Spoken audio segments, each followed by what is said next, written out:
Oh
ધોરણભાઈ સદગુરુના ચરણમાં ગઈ કેવી ભલામણ કરી.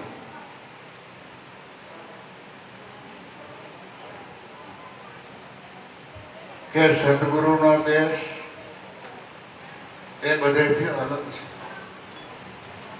એની સરહદમાં ગયા પછી આપણા જીવનના અવગુણ આપણે કાઢવા નહીં પડે, એની મેળે મેળે રહી જાય. ભજન કરો, સમરણ કરો, સેવા કરો, એની સરહદમાં તમે પહોંચી જાઓ એટલે સેજે બધા અવગુણ ગયા જાય. શું કામ? કે એમાં અવગુણને કોઈ સ્થાન મળતું નથી.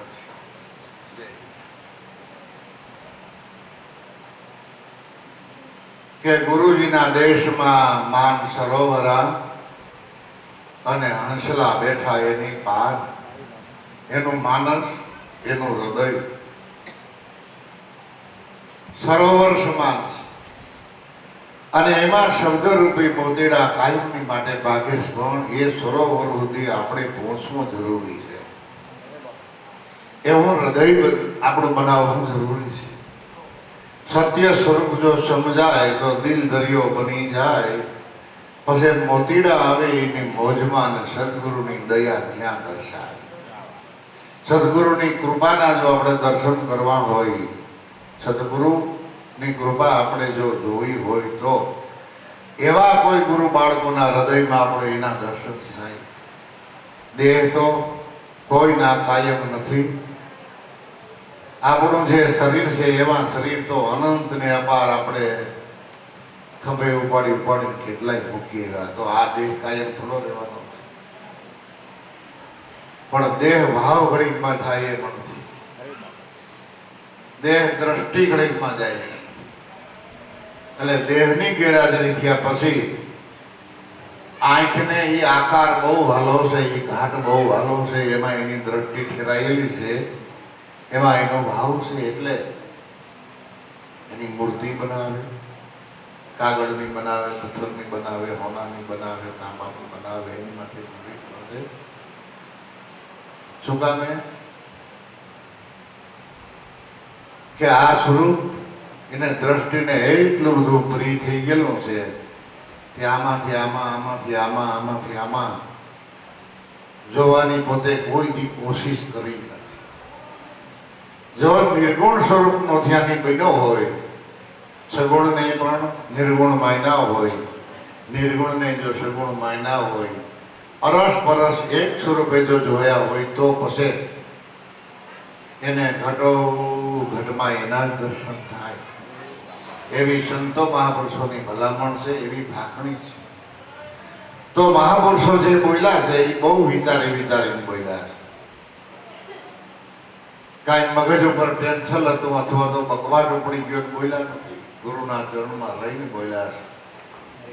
માર્કોંડ ઋષિ જેવા રવિ સાહેબ, સ્કીમ સાહેબ, કાણ સાહેબ, ગંગા સતી, પાનબાઈ, લાખા લોયણ, સતી તોરત બહુ સાહિત્યમાં રહીને બોલ્યા છે. સાહિત્ય ગુમાવી નથી બોલ્યા. જ્યારે માણસ પોતે ગુરુનો બાળક સાહિત્યમાં હોય ત્યારે જ એની સાધના સિદ્ધ થાય. પણ સાહિત્ય જ ન હોય આપણી, માળા કે કર્મા ફરે, જીભ ફરે મુખમાય, ચિત્ત એનું શોધ લોકમાં ફરે તો ઓહી સ્મરણ નાય. હાથને ટેવ પડી ગયું એટલે પછી માળા, જીભને ટેવ પડી ગયું હોય એટલે એ બોલ્યા રાખે, પણ એનો ચિત્ત ફરતી પર આ બધી દિશાઓમાં ફરતો હોય ચૌદ લોકમાં, તો ઈ સમરણથી પોતાના સ્વરૂપની પોતાને સાધ્ય થતી નથી. પણ હોઠ કે કંઠ હાલે નહીં, હાથ હાલે નહીં, જીભ હાલે નહીં. અહર્નિશ જેને સમરણની ટેવ પડી ગયેલી છે, જેને એનું બંધાણ થઈ ગયું છે, એના વિના જેને હાલે જ નથી, એવી જીવનની જે સ્થિતિ બંધાઈ છે, પછી એ સ્થિતિમાં કદાચ ઘડી સાંભળી આ લૌકિક રિવાજ છે, સંસાર છે, અનેક પ્રકારના લૌકિક કામકાજ હોવાથી કદાચ ઘડી પર દોડધામ, ઘડી પર કાંઈ પણ એવા સંકલ્પ વિકલ્પ પણ પાછો તરત જ પાછો એ પોતે પોતાના નિશાનો પર આવી અને એમાં સ્થિર થઈ જાય છે. એ એની ટેવ છે, એ એનું બંધાણ થઈ ગયું છે. પછી એમાં ને એમાં પછી લૌકિકમાં એ રેજો ભજો ન રહીએ. આ એની રીત. એટલે જાડેજા ગુરુના ચરણમાં માન સરોવર, એનું માનસ સરોવર જેવું છે. અને એ સરોવરને તીરે જે હંસગતિના આત્મા હતા એ ત્યાં આવીને બેઠા. અને જે હંસગતિના આત્માઓ હતા એની જ આ શબ્દરૂપી મોતીડા સવા લાખના, જેની કિંમત આંકી ન શકાય, જેનું વર્ણન ન થઈ શકે, એવો આહાર એ હંસલાવે લીધો. પણ એની સાથે ઓલા કદાચ આવે પગલા તો એને અહીંયા આહાર મળે નહીં. એ તળાવમાં, માન સરોવરમાં મોતીડા સિવાય બીજો કાંઈ પાકતો નથી. એ સંતોનું હૃદય છે, એને સરોવર કહ્યું. અને જે સાધવાળા આદિ અનાદિથી જે કમાઈવાળા આત્મા હતા એને હંસ કહ્યા. તો હંસ એક જ વાસણમાં દૂધ અને પાણી ભેરા કરીને તમે આપો અને એમાં એ મોઢું મૂકે એટલે દૂધ પી જાય અને પાણી ન પીએ, એવું આપણા ગઈઢાના ગઈઢા વયા ગયા તો ક્યારે એને નજરે નિહાળેલું નથી, અનુભવેલું છે. હંસ નામના પક્ષીને પકડી લાવી અને એક જ વાસણમાં દૂધ અને પાણી ભેરા કરીને એને આપ્યું, પી ગયો અને દૂધ પી જાય, પાણી ભેળું રહીએ, એવું પક્ષી કોઈએ માન્યું નથી. પણ હંસ ગતિના આત્માઓ છે. એ વાણીમાં, શાસ્ત્રોમાં, પુરાણોમાં, જગતમાં દ્રષ્ટિ કરે તો જે આહાર કરવા જેવો જે દૂધ છે એ દૂધ પી જાય અને પાણી, એને ખ્યાલ આવી જાય કે આ એટલો શબ્દો, આ એટલું જે આ લખાણ છે એ એને મહીમાં વધારવા માટેનું લખે છે, એટલું આમાં તથ્ય છે. લેવા દેવા હોય એટલા શબ્દોનો એ આહાર કરી દે અને બીજું જુદું પાડે. બાપા ગયો કશું આહાર. જો દેશી મળે તો આપણા દેશના તો કરીએ દિલડાનું બધું મળે, પણ દેશી ઘડીમાં જ્યાં જ્યાં જગતમાં આપણે જોયું છે ત્યાં જે ગુરુ શિષ્યની દેશી મળી ગઈ અને એના જીવનમાં, એના હૃદયમાં બિલકુલ અંતરા રહ્યા નથી. હાજરીમાં, ચૈતનની હાજરીમાં, એ બેની હાજરી છે ત્યાં સુધી આ બે વાત થાય. પણ આ ખલકામાંથી ચેતનને બાદ કર્યા પછી આ દેહ બોલી ન હગે ને ચેતન બોલી ન હગે, બે અલગ થઈ ગયા. ચેતનામાંથી, આ પાંચ તત્વના શરીરમાંથી અલગ થઈ ગયો, પછી દેહ નથી બોલી શકતો અને ચેતને બોલી શકતો. ચેતનને પોતાની ઓળખાણ આપવા માટેનું દેહરૂપી સાધન છે. આ અષ્ટકમળ દળમાં રહીને આ પાંચ તત્વના ખલકાનો આશરો લઈને પોતે પોતાની ઓળખાણ આપે છે. અને એને ઓળખવા માટે આ મહાપુરુષોએ આપણને ગુપ્ત ક્રિયા આપી કે આમ કરો ભાઈ. તો તમે પાર પહોંચી જાશો. એમાં કંઈ પૈસાની જરૂર નથી, કોઈના સહકારની જરૂર નથી, માન મોટાઈની પણ જરૂર નથી. જરૂર આપણી લાગણીની છે, હાચુકલા ભાવની છે. પણ થોડું ઘણું એ આપણે સંકટ ન ભોગવી શકીએ, થોડું ઘણું એ આપણે અપમાન સહન ન કરી શકીએ તો આ પદને ન પામી શકીએ. દુર્યોધને થોડુંક અપમાન સહન કર્યું હોત તો આ યુદ્ધ થાત. હે, દ્રૌપદી ખાલી એટલું જ બોલ્યા કે અંધરાના અંધરા હોય, એમાં શું ખોટું કહ્યું? હાસું જ કહ્યું, પણ હાસું કહ્યું તો હાસું લાગ્યું નહીં ને દખ જોયું કે મારું અપમાન થયું, હવે હું જો એમાંથી એક કેવડું કૌભાંડ થઈ ગયું. હે, આ વાણી તો આપણને કોઈક એવા શબ્દો કહેવાથી આપણને દખ થાય તો આપણે બીજાને કહીએ તો એને દખ થતું છે કે નહીં થતું એ આપણે વિચાર કરી લેવાનો. એટલે વાણી ઉપર કાબુ રાખવી, વિચાર ઉપર કાબુ રાખવી, દ્રષ્ટિ ઉપર કાબુ રાખવી. પણ વાણી ઉપર કાબુ મેળવવા માટે જો ભજન નહીં હોય, યાદી નહીં હોય તો કાબુ નહીં થાય. હાલો એક આપણે વાર્તા કરી. એક રાજા, રાજાને 3 રાણી, પણ 3 તોતરી. બોલે ને એટલે તમને ખીચશે. આમ સ્વરૂપવાન, નાની અવસ્થા, ઘાટ હારો, પણ બોલે એટલે તમને ખીચ જ છે. એવા તોતરી. એમાં મહેમાન આવ્યો અને રસોઈ બસોઈ કામમાં બધે હોશિયાર. પછી રાજાએ રસોડામાં જઈ અને ભલામણ કરી કે તમે રસોઈ બનાવો, અમે જમવા બધા મહેમાનને બેહી, પણ પીરસવા આવો ત્યારે કોઈ બોલતા નહીં. મહેરબાની કરી કોઈને બોલવું નહીં. જો તમે બોલશો ને તો મારું માહિતમ. એટલે બોયલા સહેલા વગરનું પીરસી વીર જાવ. પણ મહેમાને સાના મોના ખાઈ લે નહીં, મહેમાનને એવો હને પાક.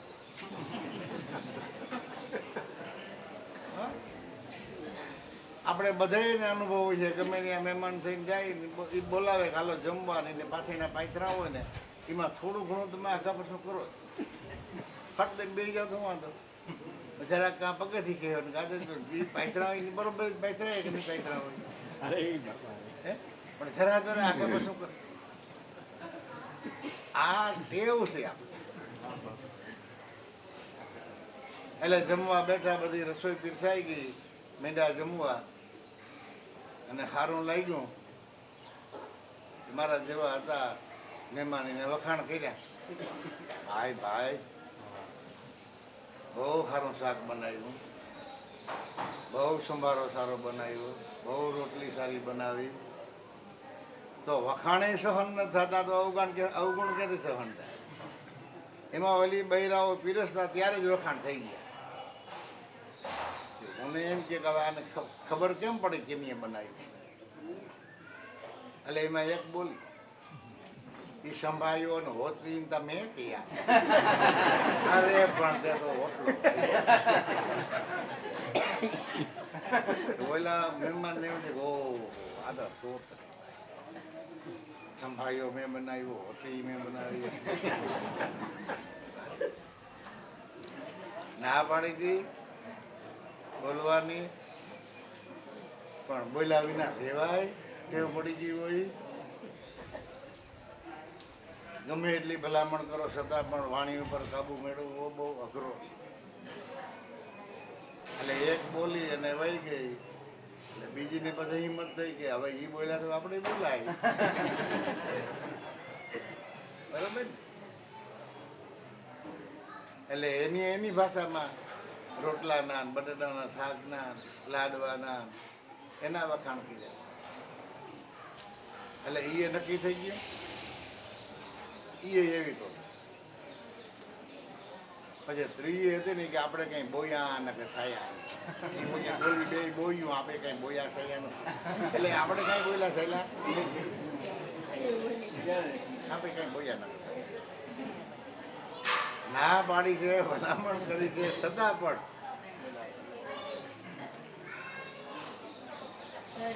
એટલે દ્રષ્ટિ કેળવાય નહીં જ્યાં સુધી, વિચાર કેળવાય નહીં ત્યાં સુધી વાણી સંયમ ઉપર આવતી એમ સંતો મહાપુરુષોની આ ભલામણ છે અને સંતોની આ ભાખરી છે. એટલે દેશી મળી જાય જો કોઈ આપણા દેશનો જાડેજા ને મળે તો કરીએ લીલડાની વાત, પરદેશમાં સગું નથી કોઈ. આ દેહમાંથી ચેતનની ગેરહાજરી થયા પછી કોના સુરું, કોના વાસરું, કોના માને બાપ, અંતકાળે જાવું જીવને એકલું, સાથે પોતે કરેલા પુણ્ય ને પાપ. બોલે મન ભમરા ક્યાં ભમ્યો, ભમ્યો દિવસ ને રાત, માયામાં બંધાયેલ પ્રાણિયા, તું સમજો નહીં શુદ્ધ વાત. એવો આ મોહજાળમાં, આ લૌકિક રિવાજમાં બંધાઈ ગયો અને જે શુદ્ધ અને પવિત્ર સદગુરુદેવે જે આપણે નામ નિશાન આપ્યું છે એને સમજવાની જો કોશિશ ન કરી તો આ મહેનત બધી આપણી મારી છે. એટલે જાડેજા ગુરુજીના દેશમાં તો ભાવા અભાવા ભીન અભીન ખાર શેખ કૂપ કપટ દગો પ્રપટ કાંઈ દેતા નહીં. એની માટે બાપા ઘણી વખત કહેતા કે વાલી સુગ્રીવને બે ભાઈઓને જ્યારે હકદક થયું, વાંધો પડ્યો, શંકા પડી, મન દુઃખ થયા, ત્યારે વાલી એટલો બળવાન હતો કે ક્યાંય બસવા દે એમ નહોતો. એટલે સુગ્રીવ વિચાર કરીને ઋષિમુખ પર્વત ઉપર જઈને બેસી. તો ઋષિમુખ પર્વતની સરહદમાં વાલી ન આવી શકે, એ શ્રાપ હતો. એની સરહદમાં આવે તો એ બળીને ભસ્મ થઈ જાય. ઋષિમુખ પર્વતની સરહદમાં કાં ભગત પગ મૂકે અને કાં ભગવાન આવે. બાપા આ વાત ઘણી વખત એની હદમાં બીજા કોઈ નો આવી તો ઋષિમુખ પર્વત એ તમારો શિખર, એ જ બ્રહ્માંડ કુંભને થાય. બહુ કુંભ એટલે સતનામ. આપણે લગ્ન પ્રસંગ હોય તો પેલા કળશની પૂજા થાય, સત્યનારાયણ ભગવાનની કથા કરવી હોય તો કળશની પૂજા થાય, હે વાસ્તુ કરવું હોય તો પણ કળશની પેલા પૂજા થાય. તો કળશ છે કે કળશ એ જ આ સતનામ છે. એ બ્રહ્માંડ કુંભને થાય ત્યાં એ કળશની સ્થાપના કરી કે વ્રેહ સાંધી બ્રહ્માંડ ગઈ લજિયા નરઈ મોરે હાથ. હેડા હેડા જો કોઈ સંત મળે તો એ સરગાપુરીનો એ રેહ જાગવી, એને જગાડવી, પાછી એને સમજવી, ઓળખવી, એની માટે અંતરમાં આપણી લાગણી. એટલે એ ઋષિમુખ પર્વત આપણને સદગુરુદેવે ઓળખાયો તો એની સરહદમાં કાં ભગવાન આવશે કાં ભગવાન. વાલી એટલે મારાપણાનો ભાવ ત્યાં પહોંચી શકે એમ નથી. દેહનો ભાવ ત્યાં પહોંચી શકે હે, મમતાવાળો ભાવ ત્યાં પહોંચી શકે એમ નથી. એટલે હું મારો ને મમતા જો આપણા જીવનમાંથી ધીમે ધીમે ધીમે ધીમે ટળી જાય તો સહેજે સહેજે સહેજે દેશી મળી જાય. તો એ ગુરુના દેશમાં ભીન અભીન વાદ વિવાદ કૂડ કપટ એ કોણ જાણે કોણ કે જેને પ્યાલા પીધા છે પ્રેમના, એને સબગટમાં દેખાય સુંદર શ્યામ જાડેજા. દેશી મળે કોઈ આપણા અને મળે તો જ કરીએ દિલડાની વાત.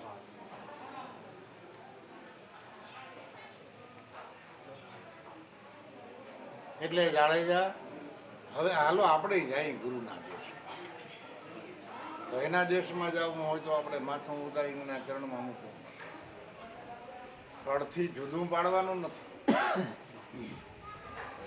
જેના સ્થળમાંથી માથું ન હોય એ આ પદને પામે તો જે પદ પામેલા હતા એના માથાની તો કોઈ હાજરી હતી કે માથા વિનાના જ બોલ્યા. હે પણ મનનું માથું ઉતારે, અહમ ભાવનું માથું ઉતારે. એટલે મારાપણાનો દાવો છોડી અને સદગુરુ ચરણમાં તન મન ધન અર્પણ કર્યા, મન વચન કર્મ જેને અર્પણ કર્યા એ પદને પામ્યા. ચાલો આપણે જાય ગુરુના દેશમાં, ચરણે નમાવીએ શીશ. એમ ગુરુના પ્રતાપે તોરલ ભૂલ્યા કે સદાય શ્રી ગુરુદેવ તમારા ચરણમાં રાખજો અને તમે તારો તો જ અમે કરી શકીએ એમ કહી આપ મેળે તો આમાં કાંઈ ઉકેલ આવે એવો નગર પોતાના મતે તો આઈડિયાથી પોતાની હોશિયારીથી પદને પામવા માટે અત્યારે તો આ યુગ કેવો બુદ્ધિ યોગ છે, એટલા વિજ્ઞાની સાધન, એટલા માણસો હોશિયાર, હે ગમે એ રીતે પરમાત્માને હાણસાબ ન પકડી લે. ઝીણામાં ઝીણી આઈટમ આ જગતમાંથી માણસો ગોતી લે છે વિજ્ઞાની સાધન દ્વારા. તો 14 લોકનો નાથ પરિબ્રહ્મ પરમાત્મા વૈરાટ સ્વરૂપ જે છે એ ન ગોતી લે ગમે ત્યાંથી, પણ એની પકડાય એવો એની રીતે જ સમજાય, એની રીતે જ ઓળખાય. માટે હરી ભજવાની હાચુકલી આપણી જો દાનત હોય અને લાગણી હોય તો એ પદને પામે. 5 તત્વો 3 ગુણનું બનેલું આ 5 તત્વોનું જે પૂતળું છે એને કહેવાય દેહ. એ દેહમાં રોમે રોમમાં જે રમી રહેલું જે ચૈતન છે એ દેશી.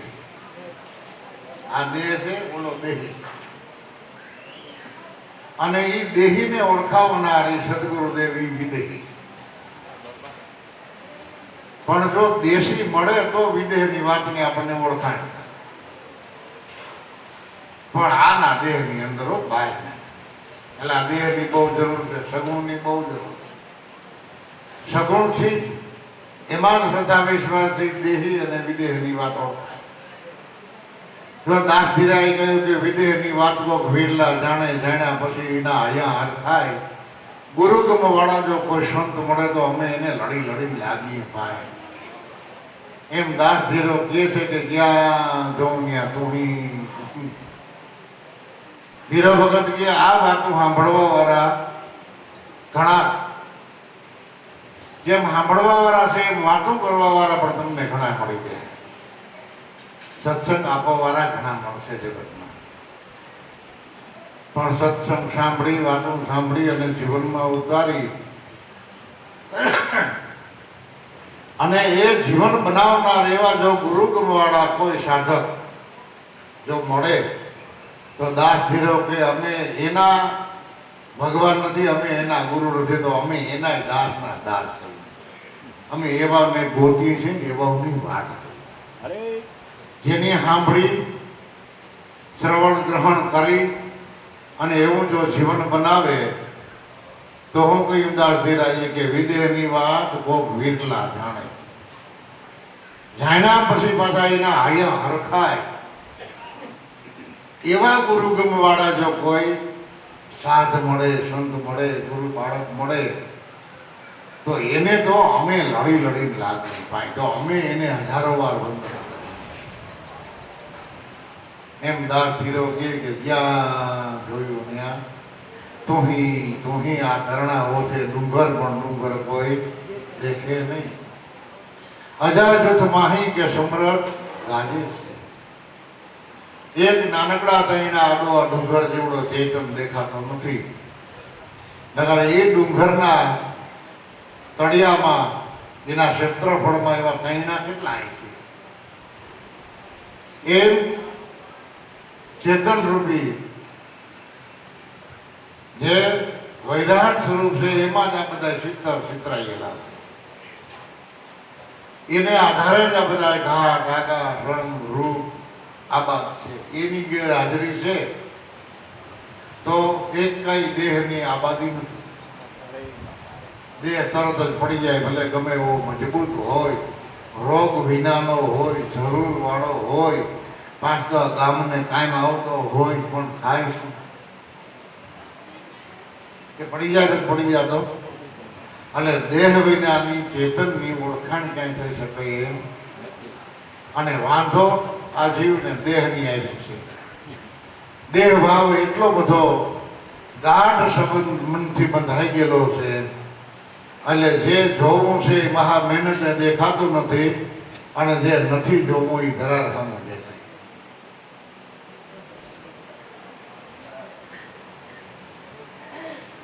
એટલે જો દેશી મળી જાય તો આપણું કામ પાર પડી જાય અને મહેનત આપણી થોરે લાગે.